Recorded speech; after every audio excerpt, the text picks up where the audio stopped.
What happens when a love that was meant to last a lifetime becomes a secret you'd kill to keep? When the lines between devotion and obsession blur, and the only escape from the one you love is a path from which there is no return. We are about to delve into a story of passionate beginnings, a corrosive decay, and a final, chilling act born from a love that could no longer be saved. Before we unlock the door to this dark tale, please take a moment to subscribe to our channel and click the notification bell. You won't want to miss the stories we have waiting in the shadows for you. Now settle in and let's begin. The first time Liam saw Clara, it felt like the world had finally learned how to breathe properly. He was in a stuffy, overcrowded art gallery, pretending to appreciate abstract sculptures that looked like melted-down traffic cones. When she walked in, it wasn't a dramatic entrance. The world didn't grind to a halt. But for Liam, the air thinned, the background chatter faded into a dull hum, and all the light in the room seemed to bend and converge on her. She had hair the color of rich, dark honey, and it fell in a way that suggested she'd just come in from a pleasant wind. She was arguing good-naturedly with the curator about a piece, her hands dancing as she spoke, her laugh a low, musical thing that cut through the sterile politeness of the gallery. Liam was a man who lived his life in muted tones of routine and predictability, an accountant who found comfort in the certainty of numbers. Clara was a burst of impossible, vibrant color. He spent 20 minutes trying to summon the courage to speak to her, a battle waging between his inherent shyness and an overwhelming, primal need to know who she was. In the end, it was a clumsy accident that brought them together. As he shuffled past a particularly precarious-looking installation of wire and glass, he snagged his jacket, sending a delicate glass bird tumbling to the floor where it shattered with a sound like a tiny, broken bell. Mortification washed over him. He was on his knees, fumbling with the glittering shards, when a pair of scuffed, paint-splattered boots appeared in his line of sight. "Well," a voice said, the same musical laugh he'd heard earlier, "I think you've improved it." He looked up into her eyes. They were the color of moss after a rainstorm, flecked with gold. "I'm so sorry," he stammered, his face hot with shame. "I'll pay for it. I'm so clumsy." She crouched down beside him, carefully picking up a larger piece of the broken wing. "Don't be silly. It was pretentious, anyway. A bird made of glass. What's the point? Birds are meant to fly, to be free. This one was just waiting for someone to liberate it." She smiled, a wide, genuine curve of her lips that made his heart perform a strange, unfamiliar flip. "I'm Clara." "Liam," he managed to say. That was how it began. Not with a clever line or a romantic gesture, but with a shared moment over the glittering ruins of a glass bird. Their first date was 2 days later. Liam, in his meticulous way, had planned a quiet dinner at a respectable Italian restaurant. Clara called him an hour before and told him to meet her at the docks with a bottle of cheap wine and 2 plastic cups. They sat on a splintery pier, their legs dangling over the dark water, sharing stories as the city lights shimmered across the bay. He told her about the comforting logic of his job, the quiet satisfaction of a perfectly balanced ledger. She told him about her dream of being a painter, of capturing not just what she saw, but what she felt: the taste of salt on the air, the sound of a distant foghorn, the feeling of being small and insignificant under a vast starry sky. She spoke with a passion that both thrilled and intimidated him. She was chaos and beauty, and he, a man of order, wanted nothing more than to be swept up in her storm. Their love story unfolded like a rapid, sun-drenched montage. They moved in together after only 3 months, finding a small apartment with huge windows that Clara immediately covered in canvases. Liam's world, once a neat collection of grays and navies, was invaded by the smell of turpentine and the vibrant chaos of her art. Tubes of paint littered every surface, and colorful, accidental smudges appeared on walls, on the floor, even on his crisp work shirts. He should have minded. He should have been driven mad by the disruption to his orderly existence. But he wasn't. He loved it. He loved her. Clara, in turn, seemed fascinated by his stability. She called him her anchor, the steady hand that kept her from floating away entirely. She'd watch him work on his laptop at the kitchen table, her chin propped in her hands, a small smile playing on her lips as he meticulously organized spreadsheets. "It's so beautifully certain," she'd say. "Everything has its place. For a year it was perfect. Or at least it felt perfect." Liam would come home from the gray, structured world of his office, and walking through their apartment door was like stepping into another dimension. Clara would be there, her hair tied up in a messy bun, a streak of cerulean blue across her cheek, lost in her work. She would greet him with a paint-stained kiss and pull him into her world, telling him about the fight she'd had with a patch of canvas that refused to cooperate, or the way the afternoon light had hit the dust motes dancing in the air, inspiring a whole new idea. He was her audience, her patron, her greatest admirer. He bought her supplies, framed her best pieces, and converted their small spare room into a proper studio for her. He loved her devotion to her art, or so he told himself. He loved her passion. But a small, unacknowledged part of him also loved that her passion kept her here, in this apartment, with him. He was the one who went out into the world and brought back the spoils, the paycheck that paid for the rent, the groceries, the endless tubes of expensive paint. She was the beautiful, brilliant creature he got to come home to. It was a perfect symbiosis. The first crack appeared so subtly that Liam barely registered it. It was an invitation to a gallery opening from an old college friend of Clara's. "You should go," Liam said, glancing at the invitation over her shoulder. "It'll be good for you to see some people, make some connections." "We should go," she corrected him gently, her eyes still on the card. "Oh, you know I hate those things, love. All that schmoozing and small talk. I'd just be a dead weight. You go. You shine." He kissed the top of her head and went back to his laptop, considering the matter closed. He preferred their evenings in, just the two of them, insulated from the rest of the world. Clara didn't push. She went to the opening alone. But when she came home, she was different. A spark was lit in her eyes that Liam hadn't seen in a while. She talked animatedly about meeting other artists, about a gallery owner who had shown interest in her work, about the energy of being in a room full of people who understood her language. "Julian was there," she said, naming her college friend. "He's doing so well. He has a show in the spring. He said he could introduce me to Helena Vance. You know, the Helena Vance. She's looking for new artists for her collective." "That's great, Clara," Liam said, and he meant it. But a strange, cold knot was tightening in his stomach. Her world, which had seemed to revolve entirely within the walls of their apartment, was suddenly expanding, and he wasn't at the center of it. After that night, Clara started going out more. She joined a weekly workshop, met friends for coffee. Her phone would buzz with messages from people Liam had never met.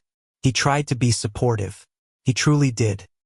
He'd ask about her day, and she'd tell him about the people in her workshop, about the critiques they gave each other, about the funny thing Julian had said. They were names without faces, voices he couldn't hear, and they were taking up space in the life he had so carefully constructed around the two of them. His support began to curdle into something else. Came out in small, passive-aggressive remarks. "Another night out?" he might say, his tone light, but with an edge she couldn't miss. "Don't you get tired of all that talking?" Or when she'd come home, buzzing with excitement about a new technique she'd learned. "Sounds interesting. I wouldn't know. I was just here, paying the bills so you can have your hobbies." The moment the words left his mouth, he'd hate himself. He'd see the light in her eyes dim, her shoulders slump just a little. He would immediately apologize, showering her with affection, telling her he was just stressed from work, that he was proud of her, so proud. And she would forgive him because she loved him and she knew he loved her. But the words, once spoken, couldn't be unheard. They hung in the air, invisible barbs in their sun-drenched sanctuary. He started to subtly sabotage her newfound independence. If she had plans to go out, he would suddenly feel unwell, complaining of a headache so severe that he needed her to stay home and take care of him. Or he would plan an elaborate, surprise date night, forcing her to cancel on her friends, making her feel guilty if she showed even a hint of disappointment. He framed it all as love, as a desperate need to spend time with her. "I just miss you," he'd say, his voice soft and pleading. This place is so empty without you. And it worked. Clara, who loved him and hated to see him unhappy, began to pull back from her new life. She made excuses to her friends. She left the workshop. The calls and messages became less frequent. Her world began to shrink again, contracting back to the walls of the apartment, back to him. Liam felt a profound sense of relief. He had his Clara back. He had restored the order. He convinced himself it was for the best. Her art, he reasoned, had been suffering from all those distractions. Now she could focus. Now they could be happy again, just the two of them. One afternoon, he came home early from work, a bouquet of her favorite peonies in his hand, a peace offering for a small, tense argument they'd had that morning. He opened the door quietly, wanting to surprise her. He found her in the studio, but she wasn't painting. She was standing in the middle of the room, staring at a large, blank canvas on the easel. Her shoulders were shaking. He realized she was crying, not with loud sobs, but with a silent, desperate grief. The room was filled with finished canvases, all stacked against the walls. They were technically brilliant, but they were lifeless. The vibrant, chaotic energy that had defined her work was gone. They were beautiful, but they were muted, constrained. They were paintings of a bird in a cage. "Clara?" he said softly. She jumped, startled, and quickly wiped her eyes. She forced a smile, but it was a brittle, fragile thing. "Liam, you're home early. What's wrong?" he asked, his heart sinking. "Nothing," she said too quickly. "Just a frustrating day. This one. It just won't speak to me." She gestured at the blank canvas, a vast, white emptiness. He walked over to her, wrapping his arms around her from behind, pulling her back against his chest. He rested his chin on her shoulder, his gaze fixed on the sterile white square in front of them. He could feel the tension in her body, the tremor that still ran through her. "It's okay," he whispered into her hair, his voice a soothing balm. "You're just trying too hard. Don't worry. You have all the time in the world. You have me. I'll take care of everything. You don't need anyone else." He felt her stiffen for a moment, a barely perceptible resistance, before she sagged against him, a sigh of resignation escaping her lips. He held her tighter, inhaling the familiar scent of her hair and the faint, chemical tang of her paints. He was her anchor. He was keeping her safe. But as he stared at that blank, silent canvas, a cold, dark thought slithered into his mind. He wasn't her anchor. He was her cage. And the most terrifying part was that he had no intention of ever letting her go. The silence in the room was no longer peaceful. It was the sound of a voice being slowly, methodically erased. And he was the one holding the eraser. The illusion of peace, bought at the cost of Clara's silence, lasted for 6 months. On the surface, things returned to the idyllic rhythm of their early days.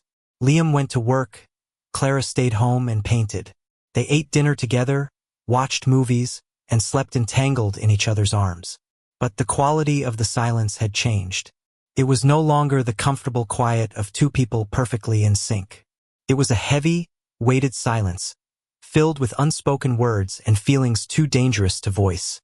Clara's paintings became Liam's obsession. He would praise her work effusively, calling it her most mature, most refined yet. He ignored the fact that the wild, untamed splashes of color had been replaced by meticulous, controlled brushstrokes. He didn't see the sorrow in the muted palettes or the loneliness in her solitary figures. He saw only what he wanted to see.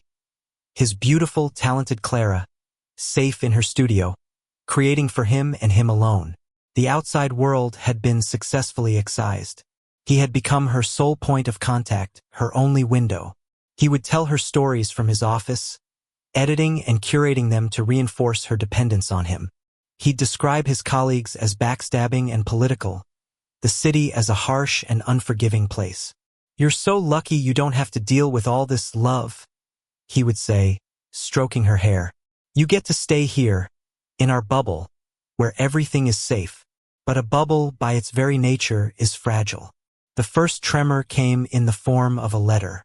It was from a small, prestigious gallery in another city, an offer for a solo exhibition. It was based on a portfolio she had submitted nearly 2 years ago, long before her world had shrunk to the size of their apartment. She must have forgotten all about it. Liam found the letter first, mixed in with the usual bills and junk mail. His heart seized with a cold, primitive fear. A solo show. It meant travel. It meant interviews, press, meeting new people. It meant her world exploding outwards again, far beyond his control. He stood in the kitchen, the letter in his hand, a war raging within him. He knew what the right thing to do was. He should give it to her, celebrate with her, be the proud, supportive partner she deserved. But the thought of her leaving, of her success being independent of him, was physically painful. Felt like a betrayal. He almost threw it away. The temptation was immense. A simple tear, a toss into the bin, and she would never know. The bubble would remain intact. But even he knew that was a line he couldn't cross. Not yet. He gave it to her that evening, his face arranged into a mask of delight. "Look what came for you, Clara. This is incredible." She read the letter, and for the first time in months, Liam saw the old Clara flicker back to life. A genuine, unforced smile lit up her face, and her moss-green eyes shone with a light he realized he had desperately missed. "Oh my God," she whispered, her hand flying to her mouth. "A solo show. We have to celebrate," he announced, already formulating a plan. He took her to the most expensive restaurant in the city. He ordered champagne and toasted her success, her talent, her brilliance. He kept her glass full, his praise flowing like the wine.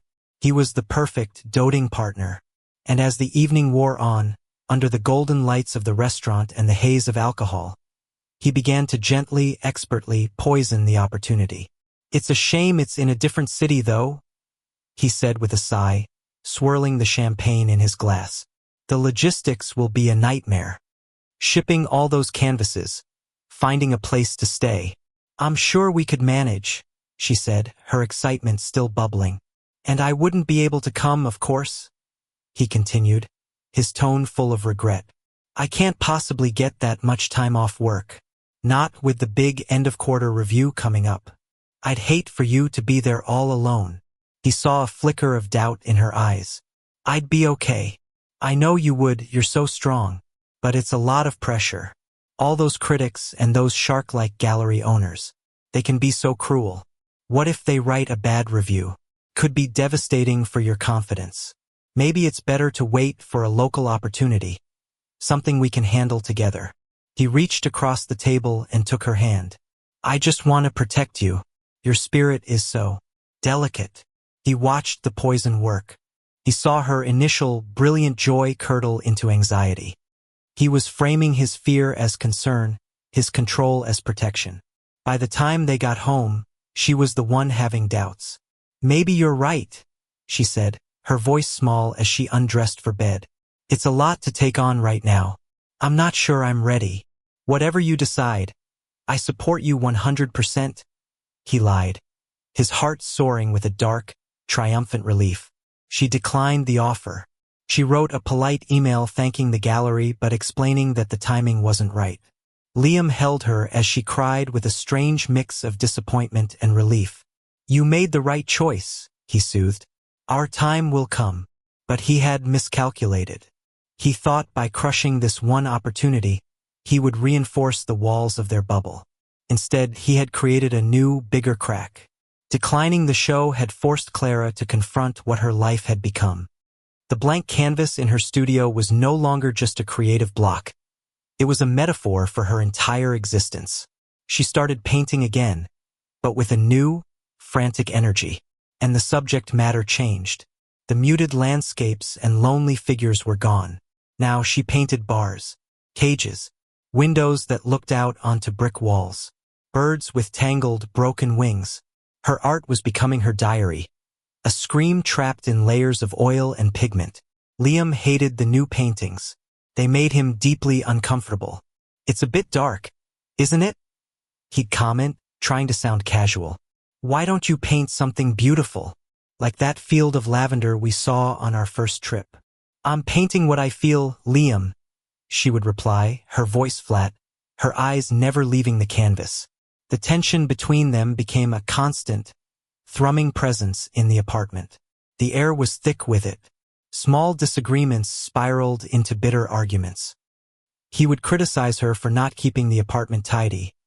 She would accuse him of not seeing her, of not really looking at her. What is that supposed to mean?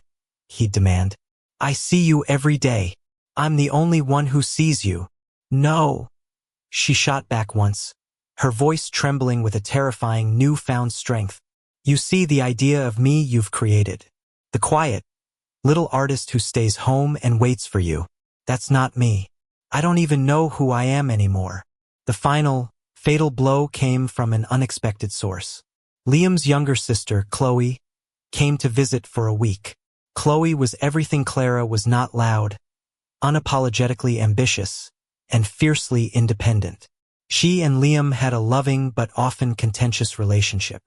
Chloe saw right through her brother's carefully constructed facade. She spent the first 2 days observing the dynamic in the apartment with a growing sense of unease. She saw the way Liam spoke for Clara, the way he answered questions directed at her. She saw the way Clara would start to say something, then glance at Liam and fall silent. On the 3rd day, Liam was held up at work. Chloe found Clara in the studio, staring at a half-finished painting of a beautiful, ornate birdcage, empty, its door hanging open. He doesn't like this one, Clara said without turning around. It's the most honest thing I've ever seen you paint, Chloe replied softly. That was all it took. The dam broke. Clara told Chloe everything the gallery offered, the canceled plans with friends, the suffocating sense of being trapped. She cried, for the first time in front of anyone but Liam, for the woman she used to be. Chloe listened, her anger at her brother growing with every word. When Clara was finished, Chloe put her hands on her shoulders. Clara, you have to leave him. This isn't love. It's ownership. Liam came home to find Clara and Chloe in the living room, surrounded by 2 packed suitcases. The sight hit him with the force of a physical blow. He couldn't breathe. What's this? He asked, his voice a choked whisper. I'm leaving Liam, Clara said. Her voice was steady, her eyes clear of tears. The decision had been made, and it had given her a terrifying strength. Leaving? What are you talking about? Where are you going? Panic was clawing at his throat. This wasn't happening. This was his bubble. Couldn't burst. I'm going to stay with Chloe for a while, she said. I need some space. I need to think. This is her doing, he roared, turning on his sister. You've poisoned her mind. She's not a child, Liam, Chloe retorted, stepping between them. She made her own decision because you've been suffocating her. That's not true, he screamed, his eyes locking on Clara's. Tell her it's not true. I love you. I did everything for you. I take care of you. You're not taking care of me, Clara said, her voice heartbreakingly calm. You're hiding me, and I'm hiding from myself. I can't do it anymore. He begged. He pleaded. He cried. He promised to change. He cycled through every emotion, every tactic he had ever used to keep her in line. But nothing worked. The spell was broken. She looked at him not with love or fear, but with a profound, weary pity. Chloe called a cab. Liam followed them to the door, his mind reeling, his world collapsing in on him. As Clara stepped into the hallway, he grabbed her arm. It wasn't a gentle touch. His fingers dug into her flesh. You can't do this, he hissed, his face inches from hers. You are not leaving me. Let go of me, Liam, she said, her voice cold. You're hurting me. Something inside him snapped. The carefully controlled man, the quiet accountant, disappeared, and all that was left was a raw, primal terror of abandonment. He wasn't thinking. He was just reacting to the gaping wound that was opening up in his life. He shoved her. It wasn't a hard shove. It was meant to be a gesture of frustration, to push her back into the apartment, back where she belonged. But she was off balance, her heel catching on the edge of the doorway. She stumbled backward with a small cry of surprise. Behind her, on the wall of the narrow hallway, was a heavy, ornate mirror in a thick oak frame that they had bought together at a flea market. Clara's head hit the corner of the frame with a sickening, hollow crack that seemed to echo in the sudden, absolute silence. She didn't scream. She didn't fall. She just slid down the wall, her body boneless, leaving a dark, wet smear on the wallpaper. She came to rest on the floor in a crumpled heap, her eyes open and staring, but seeing nothing. The two suitcases stood beside her like silent, forgotten sentinels. Chloe let out a strangled gasp. Liam stared, his mind refusing to process what he was seeing. It was a tableau from a nightmare. The smell of copper and salt suddenly filled the air. A dark pool began to spread out from under Clara's honey-colored hair, soaking into the hardwood floor. "Clara?" he whispered. No response. The only sound was Chloe's ragged, panicked breathing. "What did you do?" she shrieked, her voice cracking. "Oh God! Liam, what did you do?" He didn't answer. He couldn't. He looked at Clara's still form, at the life draining out of her onto the floor, at the open suitcases full of a future she would never have. He had been so afraid of her leaving, and now she was gone. He had pushed her out of his life and out of life itself. The love, twisted and suffocated as it was, could no longer be saved. It had been shattered, along with everything else, in one horrifying, irreversible moment. Time fractured, the seconds after the sound, that hideous, definitive crack stretched into a thick, syrupy eternity. Liam's mind was a maelstrom of white noise and a single, repeating image. Clara sliding down the wall. The world had narrowed to the hallway, to the spreading pool of crimson, to Chloe's escalating hysterics. "We have to call an ambulance. We have to call the police." Chloe was screaming, fumbling for her phone with trembling hands. Her face was a pale mask of horror. The word police pierced through Liam's shock like a shard of ice. Police meant questions. It meant sirens and flashing lights. It meant explaining the inexplicable. It meant them looking at him, at his hands, and seeing him for what he now was, a killer. The life he knew, the orderly, predictable existence he had cherished, was over. But another, more primal instinct surged through him, eclipsing grief and remorse. Self-preservation. "No," he said, the word coming out as a harsh croak. He lunged forward and snatched the phone from his sister's hand.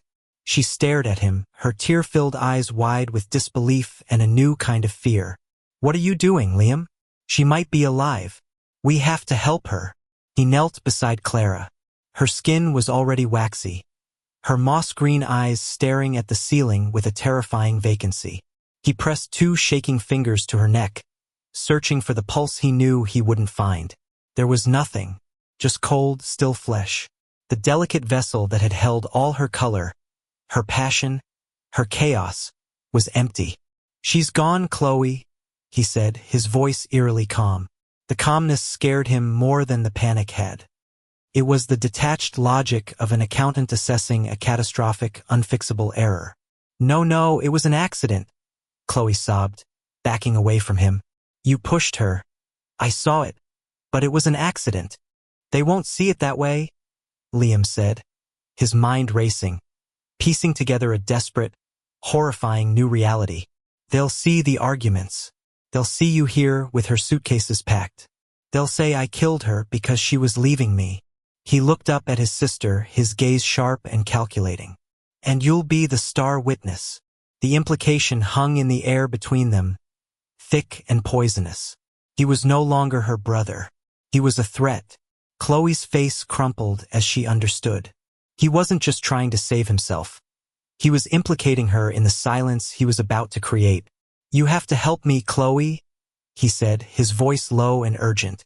"We have to fix this. It was an accident. We just have to clean up the accident." Chloe stared at him, her horror shifting to revulsion. "You're insane. I'm not helping you hide her." She couldn't bring herself to say the body. "If you don't," Liam said, the cold logic taking complete control, "I'll tell them you helped me. I'll tell them you held her arms while I pushed her. Who will they believe? The grieving boyfriend? Or the sister who showed up and suddenly his girlfriend is dead? It was a monstrous lie, a grotesque twisting of the truth, but he delivered it with a chilling conviction. He was trapping her, just as he had trapped Clara. He saw the fight drain out of Chloe, replaced by a terrified, cornered compliance. He had broken her, too. The next few hours were a surreal nightmare, performed in a state of muted, frantic efficiency. The first, most pressing task was Clara. He couldn't look at her face. He couldn't let her vacant eyes witness what he was about to do. He gently closed her eyelids, an act of tenderness so obscene in its context that it almost made him vomit. Then, with Chloe watching in mute, horrified paralysis from the living room, he began the methodical process of erasure. He dragged Clara's body from the hallway into the bathroom, the one room in the apartment without a window. Every smear on the floor, every drop on the wall was a piece of evidence. He became a machine, fueled by adrenaline and terror. He scrubbed the hardwood floor with bleach until his hands were raw and the chemical smell burned his lungs, overpowering the coppery scent of blood. He cut out the stained section of wallpaper with a utility knife, a perfect, damning rectangle. Chloe was a ghost, flitting at the edges of his vision.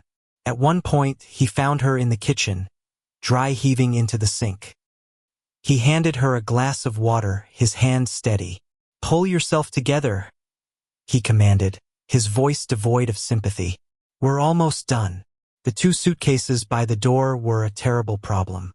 They screamed flight. He emptied them, folding Clara's clothes, the clothes she was going to wear to her new life, and putting them back in her drawers. He put the empty suitcases in the back of his closet. The normalcy of the act was dizzying, but the biggest problem remained, lying on the cold tiles of his bathroom floor. Clara. His mind, a place that usually found comfort in numbers and spreadsheets, was now a whirlwind of frantic, desperate calculation. He couldn't leave her here. He couldn't take her out of the building, the city. He needed to make her disappear. And then his eyes fell upon the studio, Clara's sanctuary, his cage. And he remembered something. In the corner of the studio, behind a stack of canvases, was a large, heavy-duty foam box. It was an insulated shipping container she had ordered months ago, intending to use it to ship a large painting to a potential buyer. The sale had fallen through. The box had remained, a white, monolithic object, waiting. It was perfect. It was sturdy, insulated, and anonymous. Could be sealed. It was a container, a final, terrible cage. He couldn't do it alone. He needed Chloe. She refused at first, shaking her head, tears streaming down her face. "I can't, Liam. I can't." "You can. You will," he said, his voice flat, leaving no room for argument. "This is our story now. We stick to it or we both go down." The process was a grotesque, clumsy ordeal that would haunt his nightmares for the rest of his life. They wrapped her body in old painting drop cloths, the canvas that was meant to be her medium now her shroud. Lifting her was the worst part, the dead weight of the person who had been so full of life just hours before. He focused on the mechanics of it, a simple problem of physics, refusing to let his mind acknowledge who he was holding. He could hear Chloe's choked sobs behind him, a soundtrack to their damnation. They placed her inside the foam box. It was a tight fit. Liam had to force the lid down, the sound of the foam compressing making him feel sick. He sealed it with packing tape, winding it around and around, layer after layer, as if the tape could somehow contain the horror within. They moved the box, now impossibly heavy, to the darkest corner of the studio and covered it with a spare blanket and some empty frames. It just looked like a stored piece of art supplies. Benign. Normal. When it was all done, the apartment was clean. Too clean. It smelled of bleach and fear. The sun was starting to rise, casting a pale, gray light through the windows. Liam and Chloe sat at the kitchen table, 2 strangers bound by a hideous secret. "Here's what happens now," Liam said, his voice a low monotone. "You go home. You tell no one you were here. Clara. Clara left me. She packed her bags and left in the middle of the night after we had a terrible fight. She's gone. I don't know where she is. She needed space. That's the story. Do you understand? Chloe nodded numbly, her eyes hollow. You will call me in a few days, asking if I've heard from her. You will sound worried. We will play our parts, he instructed. He was the director of this horrific new play. He drove her to the train station in a daze. They didn't speak a word the entire way. He watched her walk away, a small, broken figure disappearing into the morning crowd. He was alone now. He returned to the silent apartment. It was a tomb. Every object screamed Clara's absence. Her half-empty mug of tea was still on the nightstand. Her favorite sweater was draped over a chair. And in the studio in the corner sat the phone box. He had succeeded. He had erased the crime. But he had created something far worse in its place. A constant physical reminder of his sin. He hadn't just hidden a body. He had entombed his entire life along with it. The first few days were a blur of paranoia. Every creak of the floorboards was the police at the door. Every phone call made his heart leap into his throat. He went to work, a smiling, hollow automaton. He answered his colleagues' questions about how his weekend was. Quiet, he'd say. Clara's away visiting family. The lies came surprisingly easily. He began the performance. He called her phone, leaving tearful, pleading voicemails for her. Clara, please come home. I'm so sorry. I love you. He knew the police might listen to these one day. He called her friends, her parents, feigning worry that escalated into convincing panic. He was the distraught boyfriend, abandoned and heartbroken. He was playing the part of his life, but he couldn't escape the box. It was a silent, monolithic presence in the apartment. Sometimes, late at night, when the city was quiet, he thought he could hear something from inside it. A scratching sound, a whisper. He knew it was his mind breaking, but the fear was real. The apartment, his former sanctuary, was now his prison, and he was a warden with a single, eternal inmate. He would find himself standing in the doorway of the studio, just staring at the blanket-draped box. He hadn't just killed Clara. He had killed the sun-drenched beginning, the vibrant color, the music of her laugh. He had wanted to keep her from leaving, to keep her all to himself. And in a way, he had succeeded. She would never leave him now. She was here, in the silence, in the darkness, a constant, suffocating weight. A love that could no longer be saved had become a secret that could never be escaped.